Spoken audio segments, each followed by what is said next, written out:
General one स्वागत है आपका वीनेशन ट्रिपल वन के एक नए एपिसोड में, जहां आपके लिए लेकर आते हैं इंडियन डिफेंस की प्रमुख अपडेट्स को सबसे पहले। तो चैनल को सब्सक्राइब करना मत भूलिएगा। आज के अपने अपडेट की हम शुरुआत करने वाले हैं defence research and development organisation को लेकर आई एक बड़ी अपडेट से। हाल ही में आप सबने सुना होगा कि defence research and development organisation के द्वारा एक लॉन्ग रेंज की जो हाइपरसोनिक मिसाइल है इसका टेस्ट किया गया था, और उसके बाद से बहुत सारे लोग इसकी स्पीड को लेकर कंफ्यूज थे। लेकिन फाइनली अब रिपोर्ट सामने आ चुकी है, जहां पर बताया जा रहा है कि इस टेस्ट के दौरान इस हाइपरसोनिक मिसाइल ने मैक 6 की जो स्पीड है उसको प्राप्त करा था, यानी आवाज़ की रफ्तार से 6 गुना तेज ये मिसाइल उड़ान भरी थी। और यह सक्सेसफुल टेस्ट ये प्रदर्शित करता है कि डीआरडीओ अब इस प्रकार के एडवांस टेक्नोलॉजी को लेकर काफ़ी कॉन्फिडेंट है, और आने वाले भविष्य में भारत का जो डिफेंस सिस्टम है वो और भी ज़्यादा स्ट्रांग होने वाला है। अब इस मिसाइल फ्लाइट टेस्ट की बात करें तो इसको ट्रैक करने के लिए बहुत सारे अलग अलग जो ट्रैकिंग सिस्टम है उनको डिप्लॉय किया गया था, और इस मिसाइल की परफॉर्मेंस को मॉनिटर भी किया गया था। और सबसे खास चीज़ तो ये है कि एक तरफ जहां इस मिसाइल ने मैक 6 की स्पीड को प्राप्त किया है, तो वहीं इसकी एक्यूरेसी और मनूवर को लेकर एक नई बात सामने आई है। दरअसल इस मिसाइल ने इसी टेस्ट के दौरान अपना जो टर्मिनल फेज़ है उसमें जो मनूवरबिलिटी है उसको प्रदर्शित करी है, यानी जो एंड गेम फेज़ होता है वहाँ पर इस मिसाइल की मनूवरबिलिटी ने काफ़ी सबको इम्प्रेस किया है। इसका सीधा मतलब ये होता है कि जो ये क्रिटिकल फीचर है जो कि मूविंग टारगेट को या मूविंग ऑब्जेक्ट को टारगेट करने के लिए एक इम्पॉर्टेंट चीज़ होती है। अब हाइपरसोनिक मिसाइल की बात करें तो ये वो मिसाइल होती है जो मैक 5 से ज़्यादा स्पीड पे ट्रैवल कर सकती है।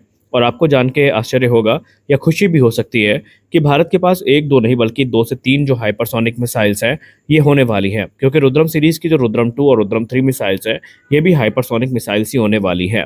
तो आने वाले भविष्य में भारत की जो ताकत है वो हाइपरसोनिक मिसाइल से बढ़ती रहेगी।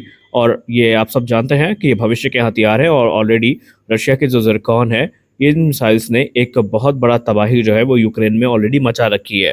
हमारे लिए बड़ी अपडेट ब्राज़ील को लेकर आ रही है।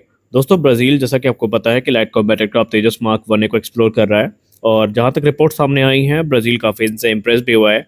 लेकिन हम सब जानते हैं कि ये डील इतनी आसान नहीं होगी, क्योंकि शुरुआत से जो बार्टर सिस्टम है इसके बारे में हमें जो भनक है वो लग चुकी थी, और अब ऐसा ही हो रहा है।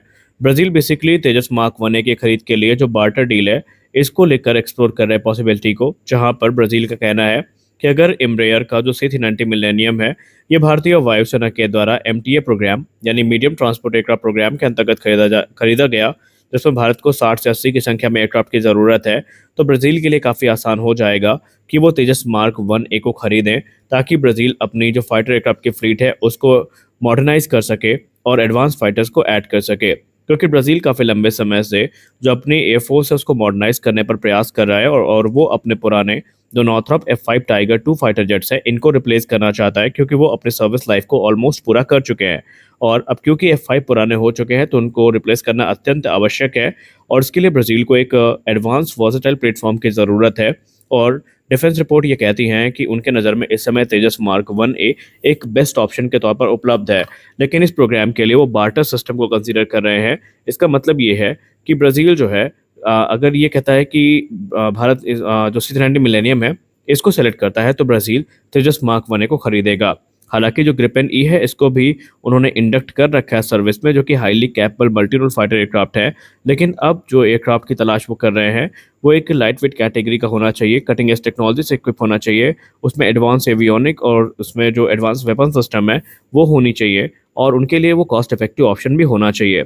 तो ऐसे में जो ब्राज़ील के नज़र में तेजस मार्क 1 है ये सबसे उत्तम प्लेटफॉर्म के तौर पर सामने आया है। अब क्योंकि इसमें जो डाइवर्स वेपन सिस्टम है वो हमें देखने को मिलते हैं, तो इससे ब्राज़ील का मानना है कि ये एयरक्राफ्ट उनके लिए काफ़ी ज़्यादा कॉस्ट इफेक्टिव और एक उन्नत प्लेटफॉर्म साबित हो सकता है। अब इस डील का भविष्य क्या होगा ये तो हमें आने वाले वक्त में ही पता चलेगा। जैसा कि आप सबको पता है कि भारतीय थल सेना का जो टोड गन सिस्टम प्रोग्राम है अब ये रफ्तार को प्राप्त कर चुका है, और इसके लिए तमाम कंपनियां जो है वो कम्पीट कर रही हैं। लेकिन इसी बीच लार्सन टुब्रो से एक बड़ी रिपोर्ट सामने आई है। लार्सन एंड टुब्रो के द्वारा ये कंफर्म कर दिया गया है कि वो अब advance weapon and equipment India limited यानी एवैल के साथ अपनी जो पार्टनरशिप है उसको लेकर आगे बढ़ेंगे। जी हाँ, लार्सन टुब्रो ने जो अनाउंसमेंट है वो कर दी है पार्टनरशिप की, जो कि एवैल के साथ है। और ये जो पार्टनरशिप है ये ज्वाइंटली बिड के लिए होगी, जो कि इंडियन आर्मी के prestigious towed gun system project से संबंधित है। इस कोलैबोरेशन के अंतर्गत जो धनुष 155 एवं और 52 कैलिबर की टोड हॉविट्जर है ये ऑफर की जा रही है। रिपोर्ट्स में कहा जा रहा है कि अगर इसमें जो ये इनका जॉइंट वेंचर है ये विजेता घोषित किया जाता है तो लार्सन टुब्रो के द्वारा आने वाले भविष्य में ये जो गन्स हैं इनको लोकली मैन्युफैक्चर किया जाएगा। अगर हम टीजीएस टेंडर की बात करें तो इसके अंतर्गत इनिशियली 400 की संख्या में जो गन्स हैं वो खरीदी जाएंगी, जो कि भारतीय थल सेना के मॉडर्नाइजेशन प्लान का एक क्रिटिकल पार्ट है। लेकिन आने वाले भविष्य में चरणबद्ध तरीके से ये संख्या 1200 यूनिट्स तक पहुंचेंगी और सिलेक्टेड हॉविट्जर भारतीय थल सेना की आर्टिलरी रेजिमेंट की बैकबोन को फॉर्म करेगी। और जो एजिंग सिस्टम्स हैं उनको एडवांस इंडिजिनस प्लेटफॉर्म से रिप्लेस किया जाना इस प्रोग्राम के अंतर्गत सुनिश्चित किया गया है। धनुष 155 और 52 कैलिबर की advance towed artillery gun system है, जो कि भारतीय थल सेना की रिक्वायरमेंट को ध्यान में रखकर बनाया गया है। सबसे क्रूशियल एस्पेक्ट इस सिस्टम का ये है कि ये जो वेट लिमिटेशन है उसको पूरा करती है, यानी जो भारतीय सेना की तरफ से 15 टन की वेट लिमिटेशन रखी गई है उस पर पूरी तरीके से कंपैटिबल है। और सबसे खास बात तो ये है कि इसको हर प्रकार के टेरेन में काफ़ी आसानी से डिप्लॉय किया जा सकता है। लेकिन ये टेंडर इतना आसान नहीं होने वाला है, इसमें आपको इंटेंस कंपटीशन देखने को मिलेगा और ये आपको गर्व का विषय लगेगा कि जितनी भी कंपनियां compete कर रही हैं वो सभी भारतीय हैं। फिर चाहे टाटा एडवांस सिस्टम लिमिटेड हो, भारत फोर्ज हो, या फिर अगर हम बात करें लार्सन टुब्रो और एवेल की, ये सारे जो कंपनियां हैं compete कर रही हैं और जो कंपटीशन है वो मेड इन इंडिया गन्स के बीच में ही चल रहा है। और बहुत जल्दी इसमें हमें बड़ी अपडेट देखने को मिलने वाली है। हमारे के लिए बड़ी अपडेट एरोनॉटिकल डेवलपमेंट एजेंसी यानी आडा से आ रही है।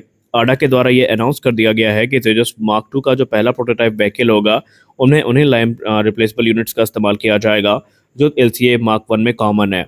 और ये डिसीजन इसलिए लिया गया है ताकि जो प्रोटोटाइपिंग प्रोसेस है इसको एसेलरेट किया जा सके और जो ट्रायल्स हैं इनकी शुरुआत किया जाए, बनस्पत इसके कि जो line replaceable units future platform के लिए हैं उनके आने का इंतजार किया जाए।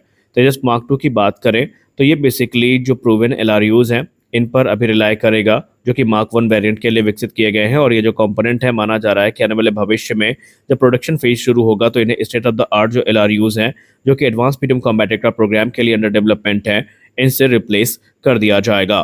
तेजस मार्क 2 एक 4.5 जनरेशन का एयरक्राफ्ट होने वाला है, जो कि मार्क 1 और मार्क 1 के बीच में जो गैप है उसको फिल करने का काम करेगा।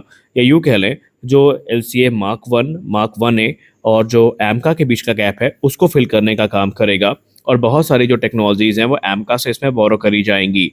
एक ये इंडिजिनस प्रोग्राम है, इसका बड़ा फ़ायदा ये है कि चीज़ें धीरे धीरे विकसित होती रहेगी तो उनको इस पर इनकॉर्पोरेट किया जाता रहेगा। ऐसा नहीं है कि एक बार जो टेक्नोलॉजी बन गई वो यहाँ पर नियत रहेगी, बल्कि जो एमका प्रोग्राम के लिए टेक्नोलॉजी विकसित की जाएगी फेज्ड मैनर में आपको धीरे धीरे तो तेजस मार्क 2 और सुपर सुखोई जैसे प्रोग्राम है इसमें देखने को मिलने वाली है। रही बात प्रोटोटाइप की, तो ये चीज़ अब आप मान के चलिए कि 2025 में इसकी पहली उड़ान नहीं होगी। हाँ, ये बात अलग है कि आपको 2025 में कभी भी इसका जो रोल आउट है वो देखने को अवश्य मिल जाएगा, लेकिन जो सोर्सेज हैं उन्होंने इस चीज़ को ऑलमोस्ट कंफर्म कर दिया है कि जो तेजस मार्क 2 की पहली उड़ान है वो 2026 के शुरुआत में ही आपको देखने को मिलने वाली है। और प्रोडक्शन की तैयारी जो है वो 2028 से 29 तक की जाएगी। तब तक सिलसिलेवार टेस्टिंग से ये एयरक्राफ्ट गुजरता रहेगा। तो आज के इस वीडियो में बस इतना ही। मिलते हैं अगले वीडियो में कुछ और अपडेट्स के साथ। आशा करते हैं ये वीडियो आपको अच्छी लगी होगी। वीडियो अच्छी लगी तो वीडियो को लाइक करिए, नए चैनल को सब्सक्राइब करिए। मिलते हैं अगले वीडियो में, तब तक के लिए जय हिंद।